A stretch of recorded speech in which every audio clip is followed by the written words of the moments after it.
This is James Baker from the band Rorschach Test. You are watching John the Ninja.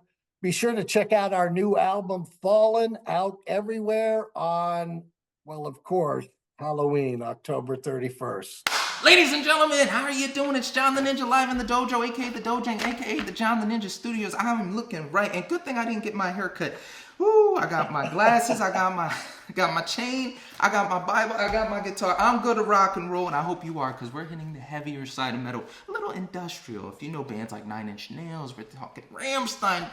Oh man, we are about to hit a band that is very legendary for what not only it's accomplished, but for what its creative entity has done. But first, we got to hit it. We have a man here that has two messages for you. His music is to be interpreted as what you believe, and it's the right way. No matter what you think, it's revealing something about you. And the second, which is a little heavier and more importantly, it is, if you need help, just ask.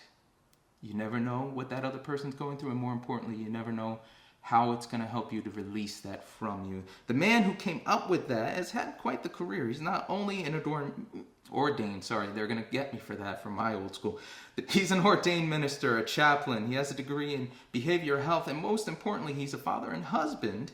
But for this podcast purposes, he's a musician, one that has landed on the FBI list, but that's a plus on this show.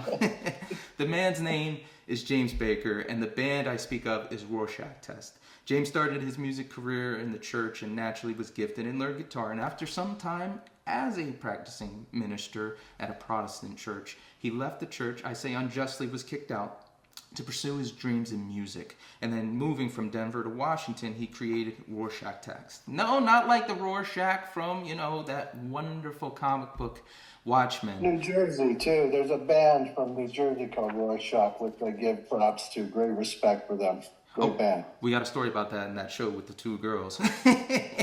But they ended up being a huge part pioneering the industrial metal, and even toured with bands like Korn, Typo Negative. There's one, it's Genitortus. They're a little bit wild, X-rated sometimes. And then Kreenswijk. Their album Unclean is still widely held as one of the biggest industrial albums of all time. Using their music, you're supposed to think of it like the Terminator. The Terminator, aka the music, is the electronic part, and then the human side, the flesh, that's what creates it live for you. But after some time, the band broke up in 2002, and James had to work on himself, dealing with suicidal and drug addiction. He finally was able to find the help he needed and got clean. And now, using his minister degree, even helps hospice patients transcend from this life to the next. But he had an inkling to return. So, with his wife, Christine Baker, who also was writing a lot of the lyrics. He had to let go of the wheel and let somebody else write this time. They joined forces with Mike Bolenbach, who's also worked with Alice Cooper, and found, he had a Randy Rhoads moment, a Mr. Kolby. It's a one-word name. Yep. You know they can play really good when they have one name, like Prince. But ended up creating music and knowing that this was the time to return and create a Rorschach Test. They are a lyrical inspiration that results from growth and transformation, and it's unapologetic. Again, what are you seeing? That's what it is. But the idea is you learn more about yourself by listening to the music. The band has undertaken and completed their new album Fallen, out October 31st, and I gotta tell you guys, you're gonna enjoy it a little bit more than you think you would, because it's so honest and it's so strong. So here to talk about not just his performance at the Whiskey Go-Go coming up, but he's talking about Fallen. Ladies and gentlemen, I give you Mr. James Baker. Good sir, how are you? I'm great, John. It's a pleasure to be here with you. And wow, that was quite an introduction. I don't even know what to say about how well prepared you are. But I will say that in all the interviews I've done over the past few weeks, you definitely have been the most prepared. So just pretty interesting. It seems like you're studying maybe to be a lawyer or something. Is that correct? You know what? I've been told to do that often. I probably may or may not, but that's a lot of work. That's my catchphrase. Somebody asks me to do something, I'm like, that's a lot of work.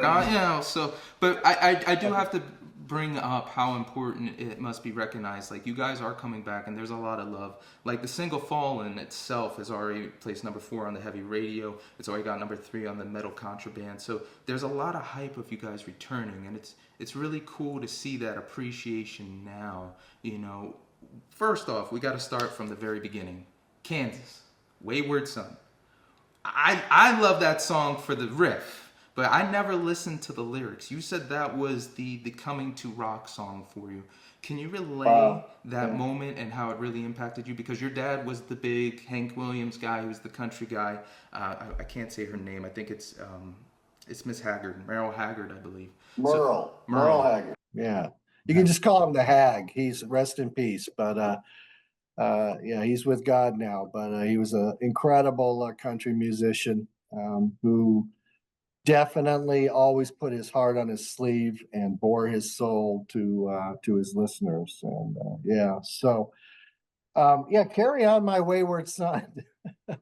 Very interesting song by a band that you know, Kansas. I don't know if folks know this or not, and I hope they don't mind me saying this, but Kansas is a group of Christians who are also musicians, but they would never call themselves a Christian band, similar to bands like U2, for example. But Kansas came out with that song in 1977. And so I was 11 years old at the time, and I was not allowed to listen to rock music in my household. It was forbidden. But you know, when I would get sneak peeks at what other people were listening to, or catch the radio from someone else's car or at my friend's house, and I had one friend named Seth who was really into all of the great music, and he put on Left Overture, and that song came, and it just hit me like with so much emotion, so much power, and I was just like, wow. It spoke to me, and I didn't even understand how it was speaking to me. But today, it's very clear. You know, I have always been the wayward son.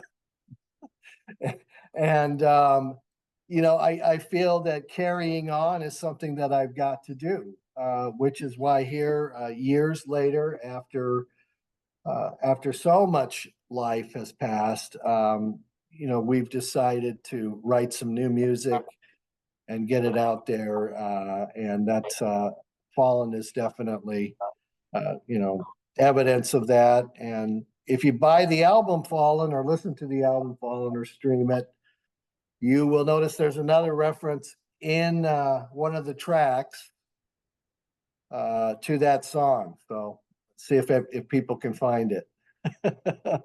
So you did grow up in a Protestant area. Your dad was he was a Korean War vet. And it's interesting because I also grew up an Army brat, but the dynamics between my mom being in the Army and my dad being in the Army, he loved the idea. He's all, you got to do it this way. And she's like, slow down. He's a kid. Relax. So what was the family dynamic for you, and how did that kind of influence the man you became?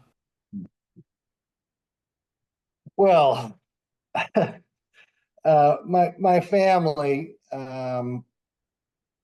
as far as the being a war veteran thing, I don't think that was really a factor in growing up. My dad did his service in Germany, and he basically decoded radio and stuff like that when that was going on. But the family dynamic that I grew up in was, you know, I say I grew up in a Christian home, but more accurately, and I say this with all respect, I grew up in probably one of the most far right, fundamental, isolated, and separated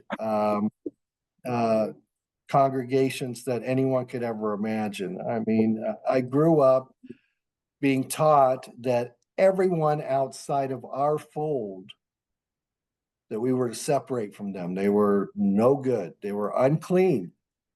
They were, you know, the outsiders.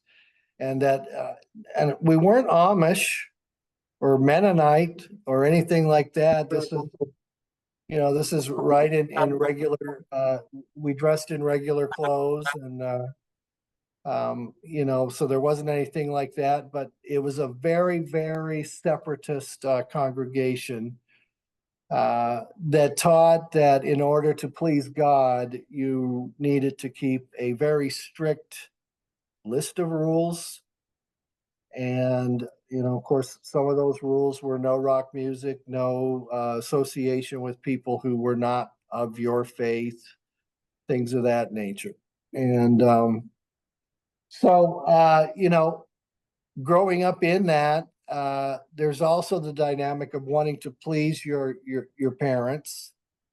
And that was always a struggle for me in terms of the formation of my own personal identity, because I often found myself, basically trying to live 2 or 3 different lives internally, knowing that this is not what I like, this is not who I am, but yet I have to step into these clothes and I have to become this person that they approve of if I want to get their love and their approval. And they were doing the same for our pastor, for the guy who was leading the church, and so everyone was kind of playing this game and this facade of manufactured righteousness is what I call it. And that is, it's an old story. If you read any of the Bible and you take it from page 1 and on, man has always been trying to manufacture his own righteousness and to create his own approval before God. And now I know that that is a dead end path. And that I know that the God I believe in fully accepts me, approves of me, and has declared me as righteous as He is. That's just one of my own personal beliefs, and everybody has their own thing, and that's okay too. But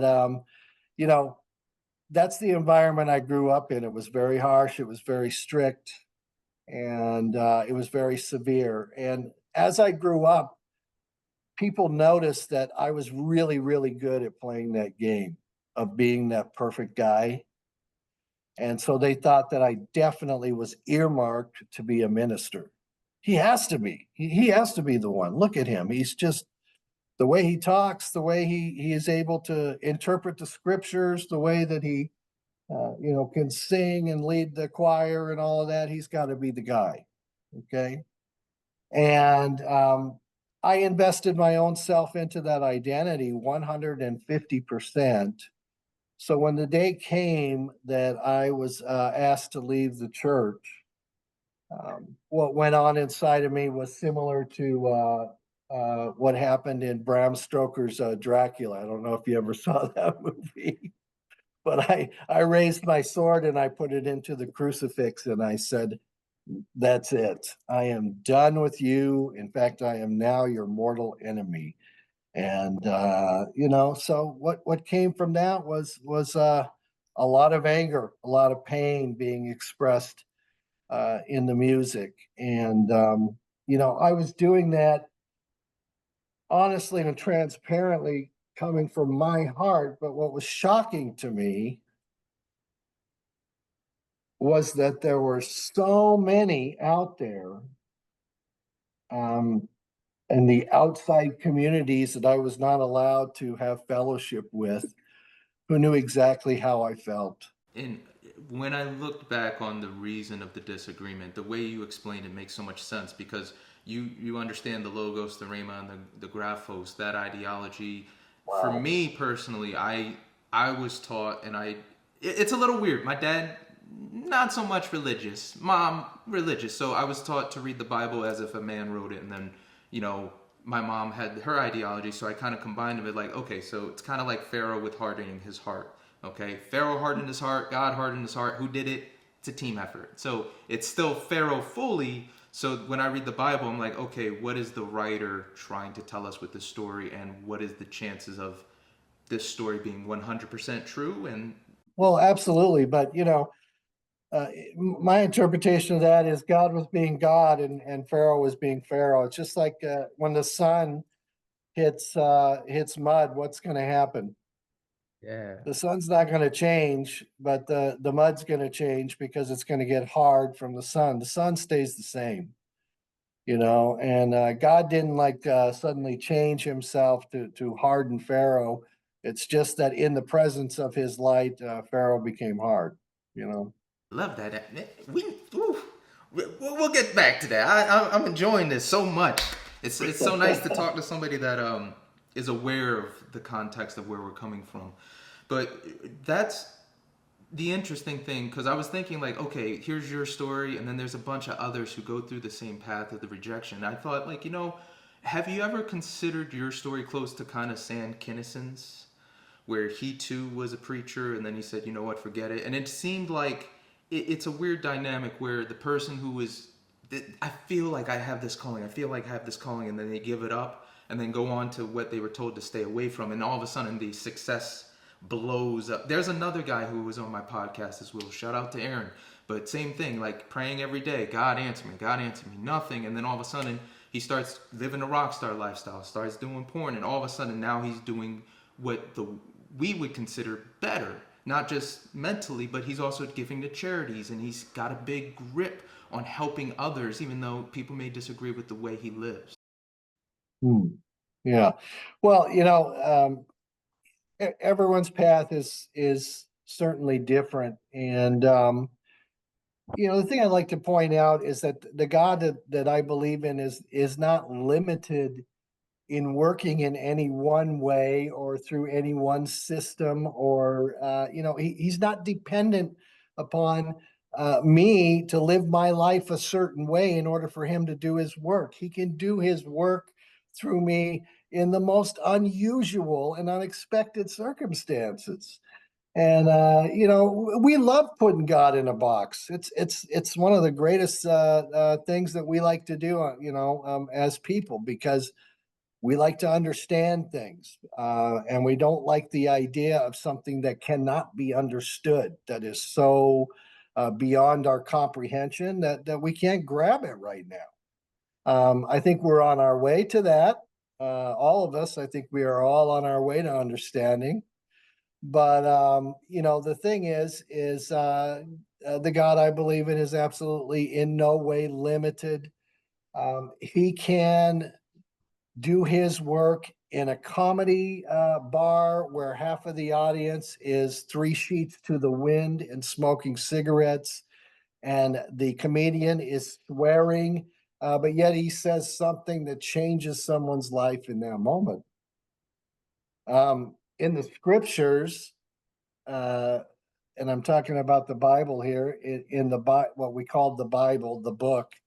Um, he used a donkey at one point to communicate his truths. A real donkey. I'm not talking about a Democrat. I'm talking about a donkey. So literally, he can use any means, any method. That whole, again, I'm going right back to that same concept we began with, the whole idea that if I line my life up just right, if I do the right things, if I say the right prayers, if I read my Bible every day and go to church 3 times a week, then God will bless me and work through me. That's nonsense. That's nonsense. And I challenge that type of idea, and we'll argue that with anyone. By the same token, however, I want to be clear. I'm not saying that, well, in that case, we ought to, smoke crack, hire prostitutes, and, worship Satan. Okay, so you do those things. You know, those are going to have consequences, obviously. But if you're asking me if God can use a crack smoking, devil worshiper, to save someone's life or bring joy to someone's life or accomplish his work, My answer to you is 100% yes. He does it every single day. He's not limited in any way or in any scope of who he works through and how he can change lives. I am curious because a lot of people have to get a degree before seminary. What was that degree? And then when you finally dove into Rorschach Test, when you finally started writing, now you are basically, the floodgates are open musically. You can hit anything. What about this style of music was where you wanted to go? Yeah, I think it just it rang true for me. And the story behind it is that after I was asked to leave the church, um, I grabbed the Denver Post. I was living in Denver, Colorado at the time. So I knew I had to get a job. And I opened up the paper and it said, there was an ad that said, if you have a pulse, I'll hire you. I was like, oh, that's it. Okay. So I checked my pulse and I called the number, and a man named Tom Jacobs answered the phone. Wonderful Jewish man. And I said, yeah, Tom, I'm responding to your ad. It says that if you have a pulse, you'll hire me. I have a pulse, so I'd like to come to work for you. He's like, be down here tomorrow at 8 o'clock. So I went down to 910 15th Street in Denver, Colorado. It was a nice big building there, and the name of the company was Consolidated Collection Company. So I walked into an area, the floor they called it, where there were at least 250 bill collectors there. You could smoke back then at work, and everyone was smoking.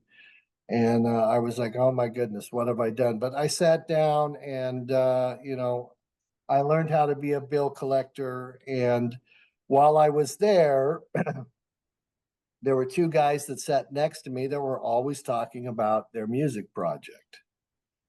And what they were doing, they were talking about Mike. Mike said, Mike was one of them, Michael Gibson. And he said, I just got the new Ensoniq EPS.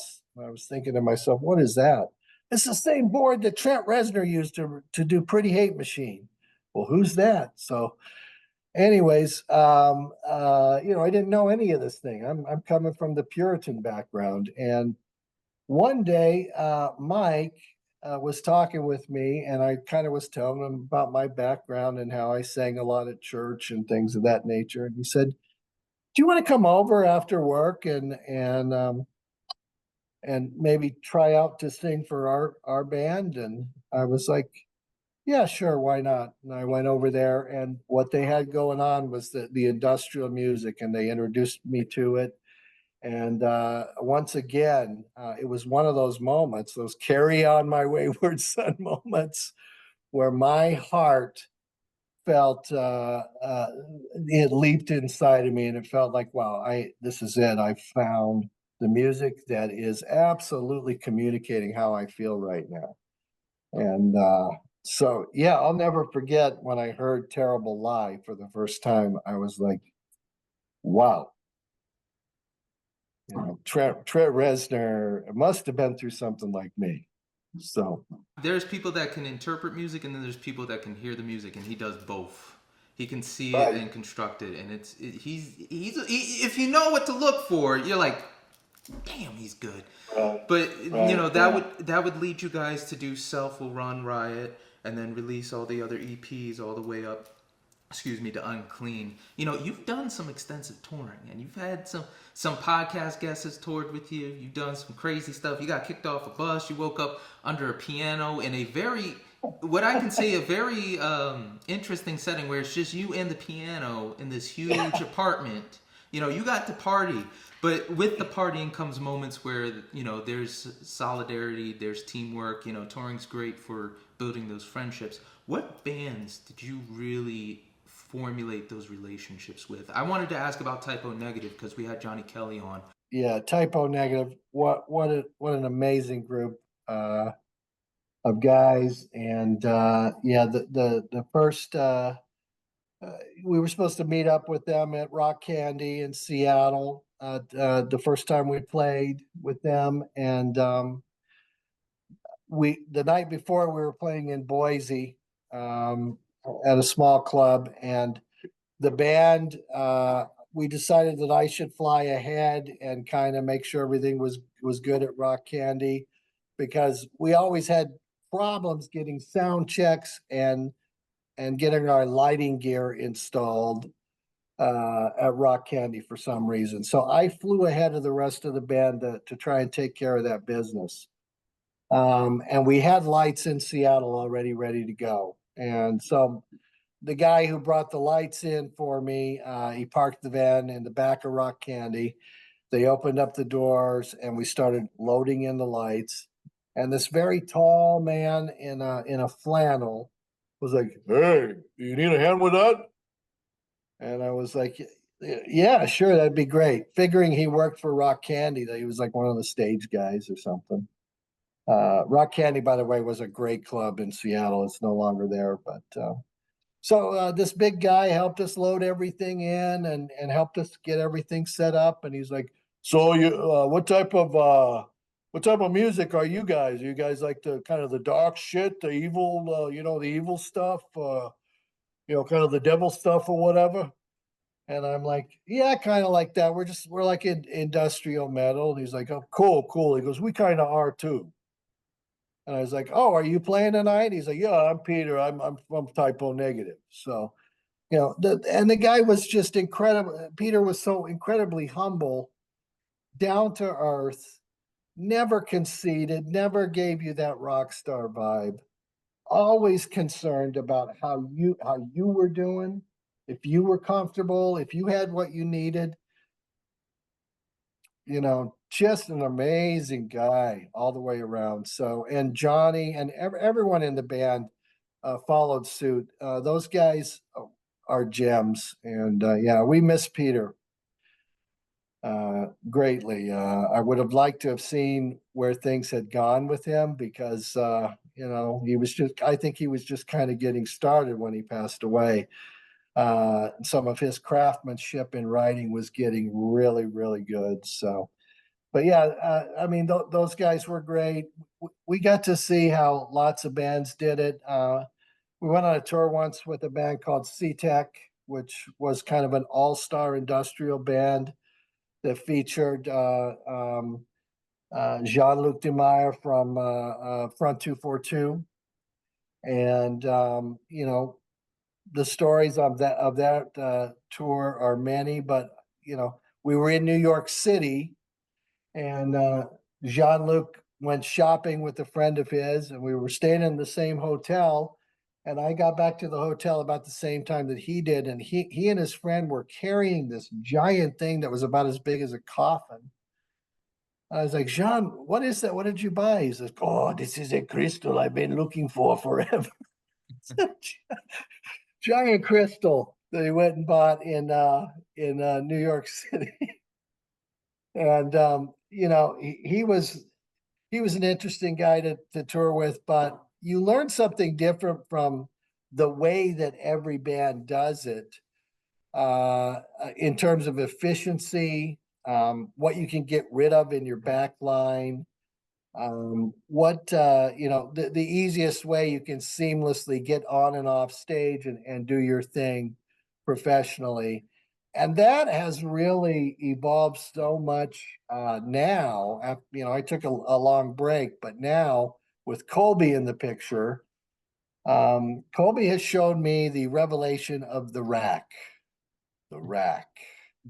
This amazing thing that he's put together and designed, where we're just going to be able to roll the rack on the stage, plug it in, and almost everything is automated about our show in terms of mixing, the lighting direction. Will be on and off very quickly and seamlessly. And yeah, it works. I'm excited to see how that works now. But yeah, we saw a lot of great examples and a lot of bad examples. When we were out with Ministry on the Dark Side of the Spoon tour. The first night we played with them in Portland, Oregon at the Roseland Theater, we were all sitting in the green room, and Uncle Al walked in with a friend of his. We'll just call her a friend of his. And he looked at us, kind of looked over here, looked over there, looked straight at me, and he was like, "Same set as last night, okay?" I was like, "Okay." So, so I think he thought we were his band for a minute. But you get an impression that wow, maybe these guys are really messed up and they're not going to, we don't know what's going to happen. And then when those guys hit the stage, man, there's nothing like Ministry. Those guys put on the show that you'll remember for the rest of your life whenever you go to see them. One last thing, when we were just kids in Seattle, our manager mentioned to us that we had an opportunity to play some shows with a brand new band. They were really catching fire though, and she felt it was a good idea for us to do it. I'm like, okay, Susie, what's the name of the band? She says, well, they're called Korn. And I was just like, what? Korn. Korn is the name of the band. She's like, yeah. I'm like, okay, well, let's hear them. So she gave me their demo tape, and I threw it in. And there really wasn't anything like that going around those days. The new metal sound.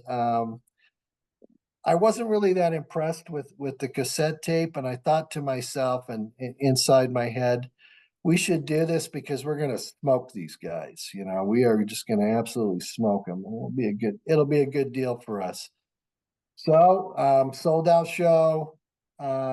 They show up. Jonathan gets out of the bus and is asking immediately where the massage therapist is. He's very upset that there's no massage therapist right there. And again, I think to myself, oh man, these guys, they are toast, And they found him his massage therapist. We went in and did our set, and we did very well. We really rocked that crowd.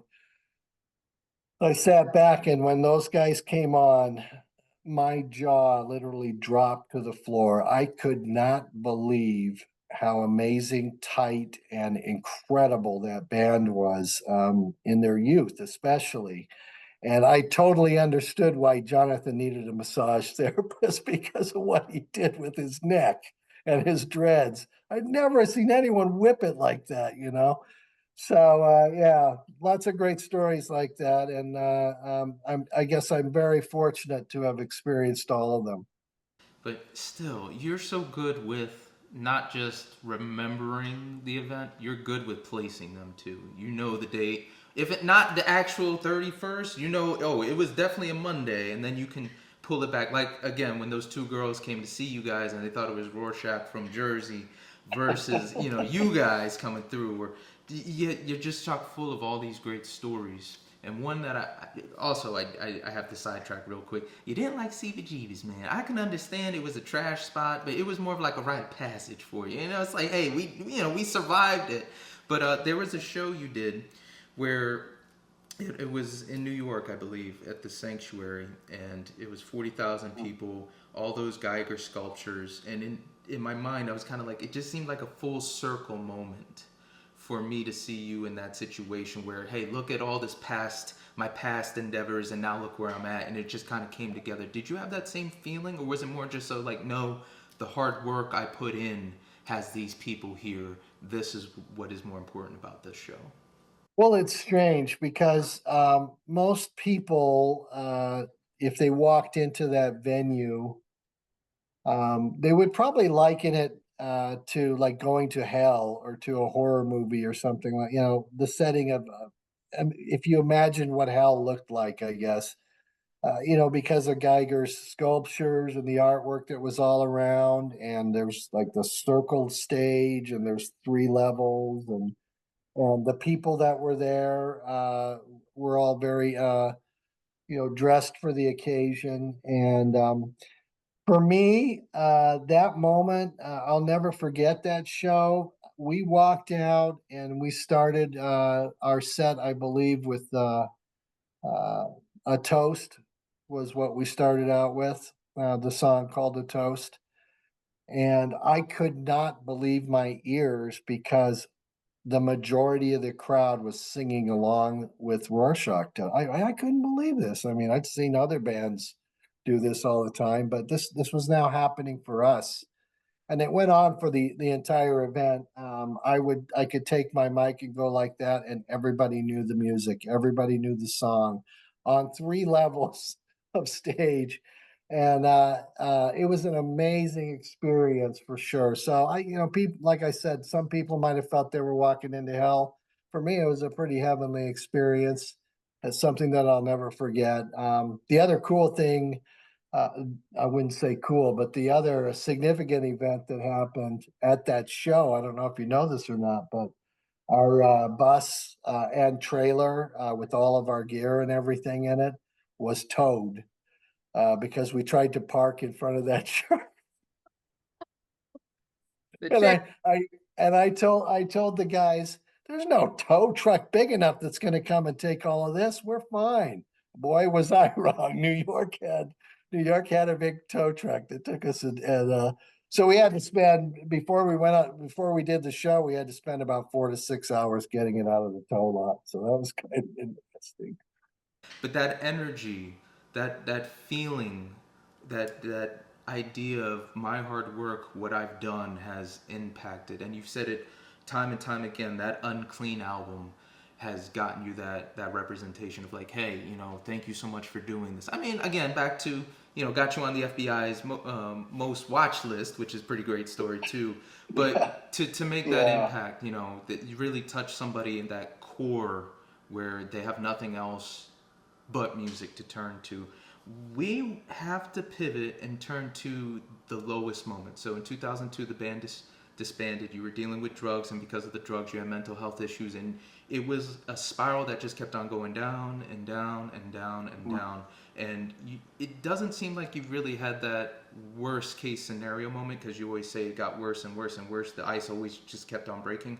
But there was a person who you were on the phone with who said, listen, if you need help, we love you, we got you, but after this, if you don't decide to turn away now, we have to cut you off. And that was the moment you said, okay, I have to get the help. And even then, I love the fact that you got your drug dealer to drive you to rehab. It's like you can't make it up. But I wanted to know that person, who they were, and what happened when the time came when you told that the dealer to come back and pick you up because you were trying to get the out. Mademoiselle, we are blessed by the goddess. How are you, ladies and gentlemen? Introducing Miss Christine Baker, the goddess. Hello. Oh my goodness, the Narcoleptic Goddess has joined us. Mademoiselle, please allow me to say my hellos. Thank you for joining. Hello. Yeah. So Me what? What were we talking about? I didn't hear. he was asking. Go ahead. So there was a moment where he was on the phone with someone and they said, we love you, we got you, and we're here for you. But you have to make the change. If you don't get sober now, we have to cut you off. And that was the pivoting point for him to say, okay, I'm going to go get sober. Yeah, and that was very hard to say to someone that you love very much. But he was going to be dead any day. He wasn't going to make it. It was bad. But he went and he made it, and he's here. And look at him. 50 now, I see. Good sir, got those muscles rocking, got those muscles. Yeah, a little bit. Yeah, we're going. Yeah. So yeah, at that point when she made that phone call, I was about, I would say 120 or 130 pounds. And had sores on my body, and the absolute horrific effect that substance abuse has on people is so deceiving, because you see yourself in a different way. You really do. You don't see yourself in reality. You're seeing yourself through the lens. through the lens of, you know, it's like the Stone Sour song. We were just talking about it today. I'm looking at you through the glass. You know, the thing is, you don't see the reality of what's really going on and how awful it is. And you know what? The days before she made that phone call to me, we were separated. I was living in hotel rooms, and she was at home. And I would hear and feel something go behind me and around me, like surround sound, and I knew that it was the angel of death. You know, I knew it was soon, very soon. But you kept using. Yeah, of course you do. Of course you do. And so, you know, it was, you know, the thing that part of what she said was important, but one other thing she said to me was probably far more significant. And I'm going to let her say it. Go ahead. Yeah. Well, no, it's very simple. She just said to me, James, I want to ask you a question. Has anyone ever known you? Do you even know you? And he couldn't answer it. He No. didn't know himself. Yeah. No one's ever known Andrew. So very profound words. So, and it's no, you know, it's no wonder that the goddess has so many followers and people that adore her, because she just has a way of getting through to those people and saying the right words at the right time. And we've got a song that's on the new record, another one she wrote called Embracing the Shadow, which is a very important song, which talks about the philosophy of identity. And rather than fragmenting yourself into these different types of people, why not embrace the whole of who you are and integrate that into your experience? And Mademoiselle, since you are on the line, I just want to say, lightning falling from the sky in a blink of an eye. That was so great. That's all fallen people, but that's the chorus. But the way it's delivered by James, it was so great. I was just like, where's my guitar? I need to start playing. Hold on, the sky. There you go. So That's the man. He ties that whole song together. That's the perfect song, I think. But that's another. Sorry to interrupt. That's another thing I find beautiful about your marriage. A lot of people don't know that you've also struggled with substance abuse, and you both, every time when you talk about each other, you have that glimmer in your eye. It's doing it together, doing it through the hard things. So it's a true representation of what marriage actually is. But because of the suffering and the struggle, you guys have become closer and more of a unit. You know, James, and Goddess, since we have you on, because I did want to pose this to you if you would be on with us. You know, that's the hardest thing for us today, is coming to grips with us. You guys are very candid about suicide, even on the website, the Rorschach Test website, guys. You can go to the bottom, and if you need help, if you need to talk about it, if you're having those ideologies in your head, they have the www.findaplan.com, which will help you if you're outside the U.S., and I believe it's 888. So for you guys, what was that moment you understood who you are? Because there's this concept you stated. I love this idea, but it's so difficult for me to grasp. You know, embracing the darkness in you as well as the good. I'm very into Carl Jung. Jung. We argue about how to pronounce it, but a lot of shadow work, and people think that shadow work is just all these horrible qualities that we've repressed inside of us, and like is a bad thing. But as I've grown older, and you know, I continually want to be a better person. Every day I wake up and I say, how am I going to be a better person today? What am I going to do to be better? And then when I go to bed at night, I'm like, did I do better today? That's all I have to do every day. It's just a little bit better than yesterday. But as I grew older, I realized while examining my own shadow, there's a lot of things in there that are actually really amazing things that I suppress down, that are like, you know, talents I never knew I had, or things that people said, oh, you can't do that when I was little. And it's all traced back to these false beliefs. So if you can trace down those false beliefs and change it, it kind of opens up your life, and you can integrate the shadow that you have repressed and hidden inside of you.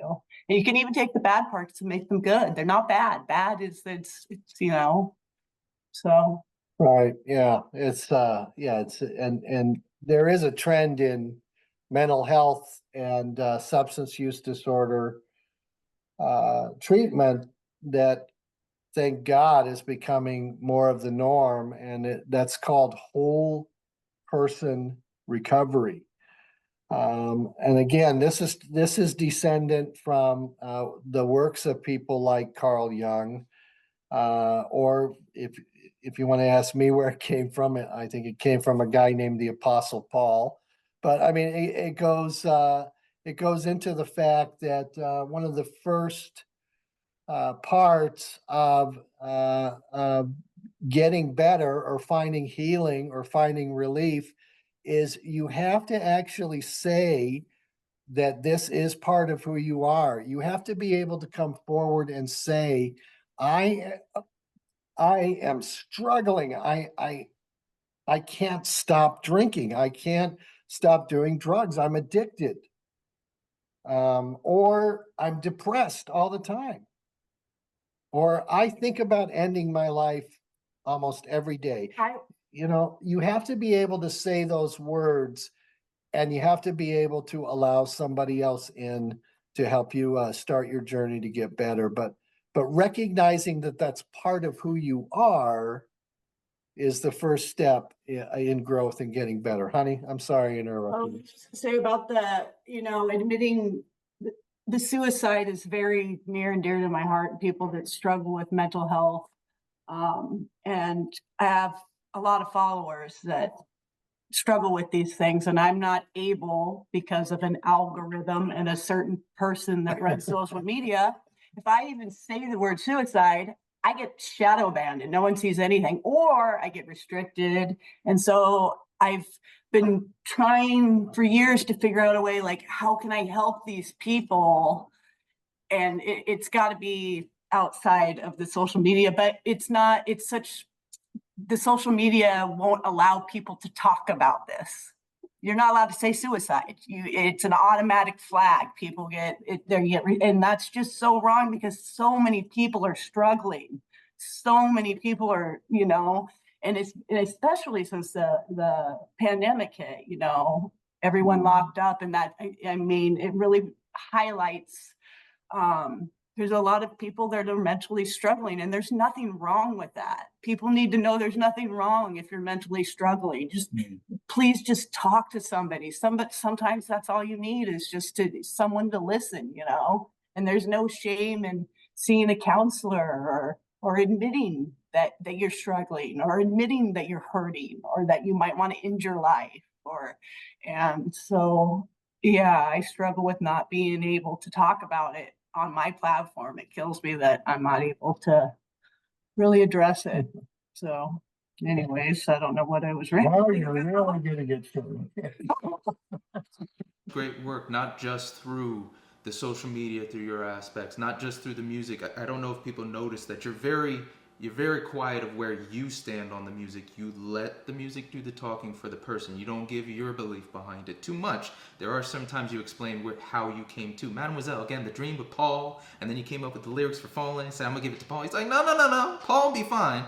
We got to use these for the song. Thank you, honey.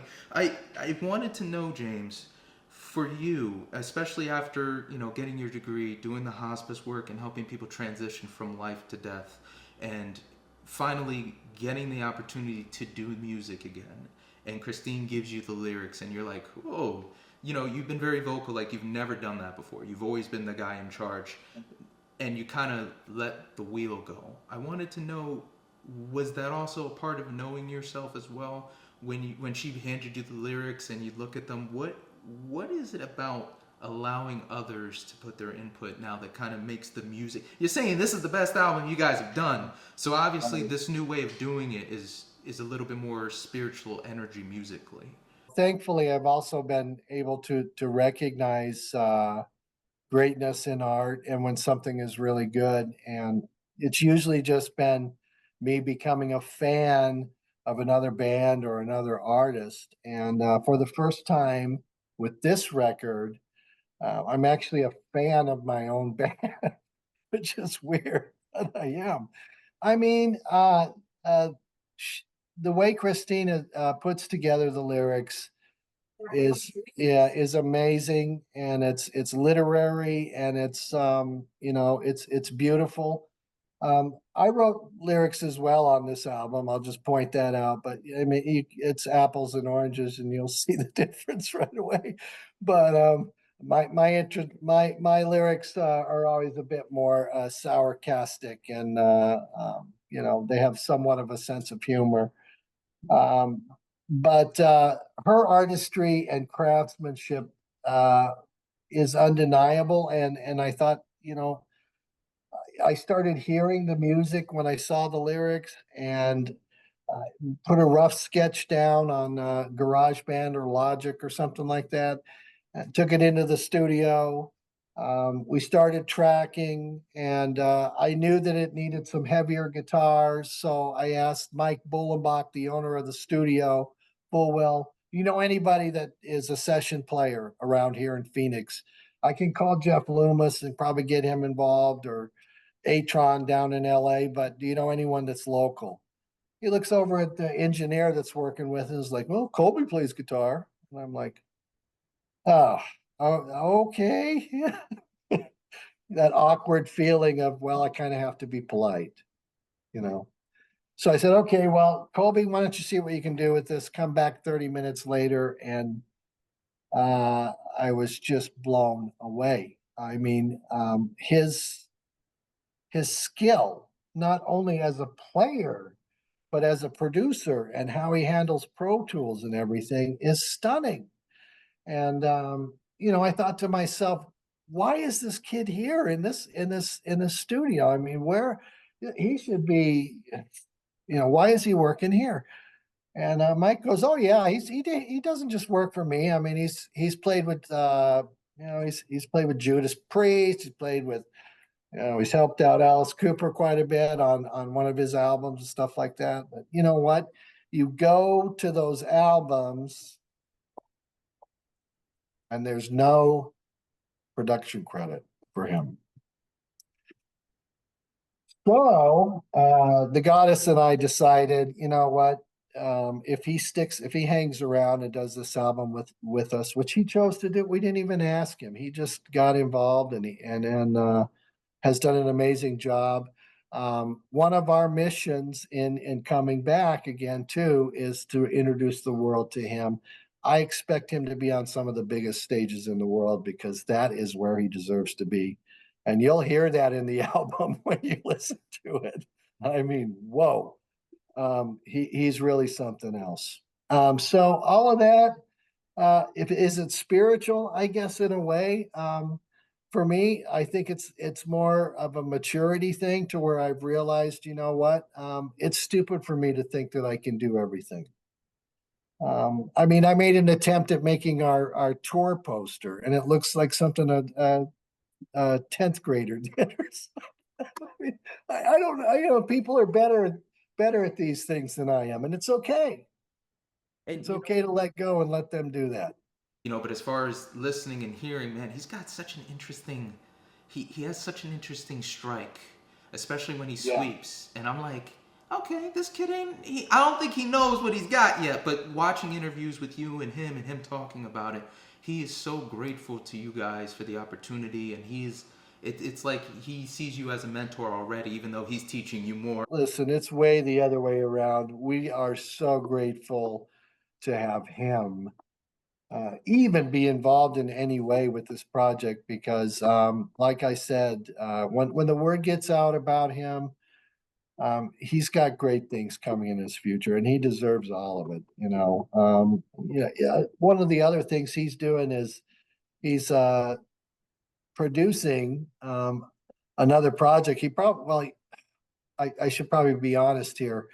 Kolby works basically 7 days a week producing local bands in Phoenix.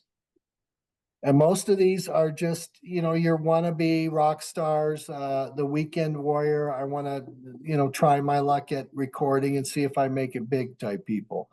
But he will pay as much attention and he will give as much of himself to these people as he does with us. That's what's so amazing about this guy is he's just like a servant when actually he is a master. And so we feel really grateful to be working with him. One of the people he's working with right now, I should mention, is an artist named Deirdre, and it's just a first name. Now you just wait until you hear that record. That thing's gonna blow up everywhere. It is amazing what he's doing with her. Very talented vocalist, incredible lyricist. And then she's got Kolby working with her as well. Man, whew. I would love to send you a track, but I wouldn't be allowed to, but it gave me chills when I heard it. So it was amazing. Something we have to hit before we go is the Unlabeled Artists project you guys are working on. If I'm correct, it is going to be for artistic and autistic musicians that have such a talent. There are some people that just, I saw one the other day where the kid, he knew every single play you could think of, and he's been on stage with some really great actors. Might not have been best of friends with them, but just the names he was dropping in the theater realm was just impressive. How are you guys, how far actually are you guys from getting this off the ground, and what initially sparked it? Was it a person? Because again, there's so much talent, they just don't have the opportunity because of the limitations and stigma. Here's the issue that started it all. So it's been long coming, but I don't know how many record deals I've signed or how many labels I've been on.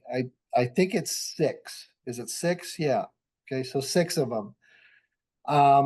And you're so excited when you get your first record deal. It's such a big deal. And it should be, but really what you're doing is probably making the dumbest business decision of your life when you sign one of those contracts, the majority of them. The best one that I ever did was with a company called Imagine Entertainment, and they gave me 14%. They gave Rorschach Test 14%, 14 points is what they call it. But they don't explain to you really what that is and how that works. So you would think that it is, well, if we sell a CD for $10, we get $1.40. Okay. If you simplify math, that's kind of how it would work. But that's really not what it is. What it is we're going to give you that 14%. We are going to advance you $250,000 to record and tour and market your album. You're going to pay us back, not out of the gross, but out of your 14%. So you're going to need to make about, you're going to need to sell about, 10 million records in order to pay us back. And then you can start making a profit. It is absolutely legalized slavery is what it is. It is a terrible, terrible business situation that still exists for artists. And so initially, that's what really started the fire in me to where, the way it should be is that bands should get like 70% of the profits, and the companies that manage their careers should get like 30%. That's really how it should be, because the bands are doing all the work. They're creating all the art. So they should get the majority of that, and then the labels and things like that should get the lower end of that. So originally that was my concept, and as things progressed in my life and things like recovery came in, recovery from mental health and substance use disorder became more priorities, I also began to realize that a large portion of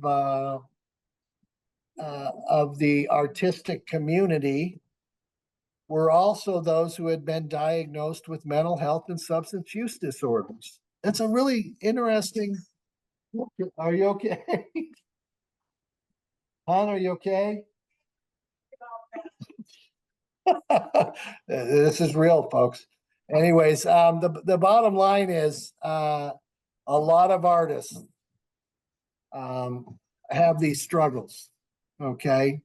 And I read an article about this band called Fish. I don't know if you're familiar with them, Fish. About how some of the members of Fish had like really hardcore struggles as well, had gotten to the point of recovery and had integrated this system of peer support among themselves that existed on the road and in their recording process. And they talked about how this peer support system of recovery that they had going was not only bolstering and fortifying their own personal recovery, but it was also reaching out and helping others as well. They were buying more records. They were selling more records than ever.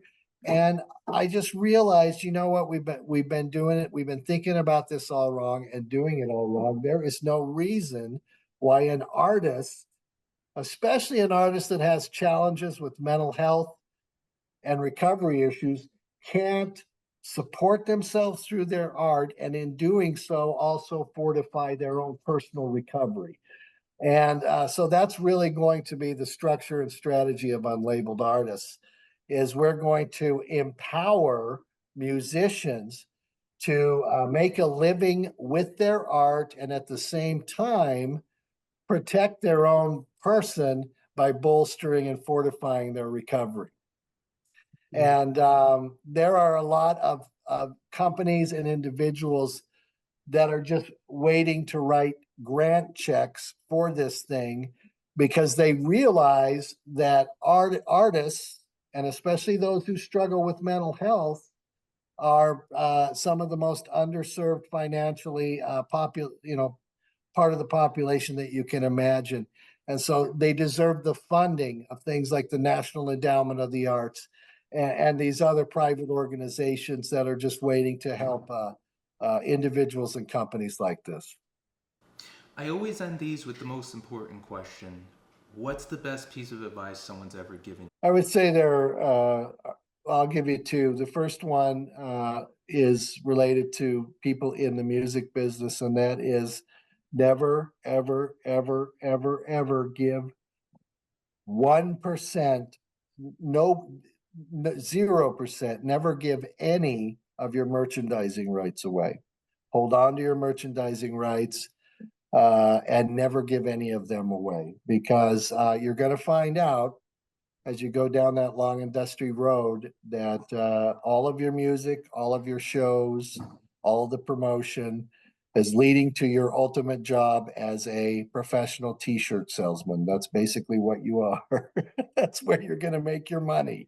So hold on to your merchandise. But on a more serious note,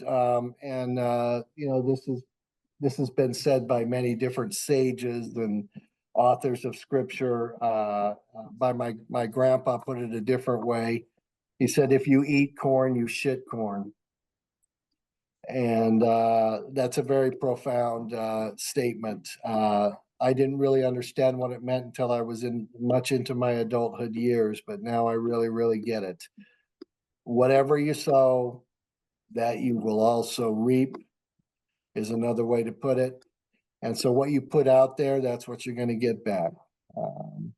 Put out positive things, put out things that will help people, put out things that will save a life, change somebody's perspective. Do those things, and you can expect to have the same things come right back to you. Absolutely beautiful. Ladies and gentlemen, the mastermind, James Baker of Rorschach Test.